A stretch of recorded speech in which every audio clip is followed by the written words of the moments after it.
আয় চল রে। কারা এরা? আমি তো বুঝতেও পারছি না। হু আর দিস পিপল? কি জানি দিদিমা, কোথা থেকে চলে আসছে কিছু বুঝতেও পারছি না। আয় চুপ, একদম কথা কবি না। এই বসুন তো, বসুন। আপনারা সব জায়গায় গিয়ে এরকম করেন, বসুন। হ্যাঁ হ্যাঁ, তোমরা যেখান থেকে এসেছো বটে, বসো বসো। আর যদি কিছু করার থাকে গান বাজনা তাহলে করো। সবনে বন্ধু পাবি রে তুই আমাকে, তোকে ঘুমাই ঘুমাই, তোকে ঘুমাই ঘুমাই চুমা খাবো তোকে। তো মহা মুশকিল ভাই, এতে তোমরা দেখছি 7-8 জনকে নিয়ে এসে আমার প্রত্যেকটা মিটিং এ ডিস্টার্ব করছো। আরে ও, তোমাদের জন্য আমাদের দিদিমার ডিস্টার্ব হচ্ছে।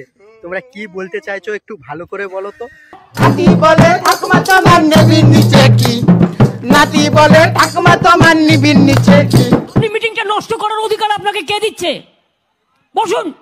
আরে ও দিদিরা, তোমরা প্লিজ বসো, না হলে আমার দিদিমা আবার বকে দেবে তোমাদের। তোর দাদু সাঁতার কাটতে পুকুর কেটেছি মরি ঝাল, রাজাইয়া ছিল থাকবে চিরকাল মরি ঝাল। পাবলিক মিটিং এসে ডিস্টার্ব করলে আমি কিন্তু অ্যাকশন নেবো, আমি বলে দিচ্ছি। আরে ও দিদি, তোমাদের কিন্তু এরপর অফিসিয়ালি অ্যাকশন নেবে। কি দিতে হবে বল, তোমাদেরকে কি দিতে হবে বলো। তোমাদের তো পয়সা দিতেই হবে, আমরা এখন গান গেয়েছি। টাকাটা আসবে কোথা থেকে? হ্যাঁ হ্যাঁ, টাকাটা আসবে কোথা থেকে বলো তো, বলো দেখি তোমরা টাকাটা কোথা থেকে আসবে। আরে বাপ রে বাপ, কি বললে? দেবো না দেবো না দেবো না। কেন দিতে পারবে না? আরে কেন দিতে পারবে না, নিশ্চয়ই কারণ আছে। উফ, দিদিমা তুমি বলে দাও তো।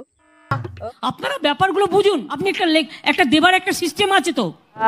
মারলো কাঁচা খাস খাস খাস, রাজা রাজা তোলে মানে রাজা তোলে মানে জানে। তোমার কি নকশা হয়েছে না? তোমার কাছে মজা দেখুন, দাঁড়াও।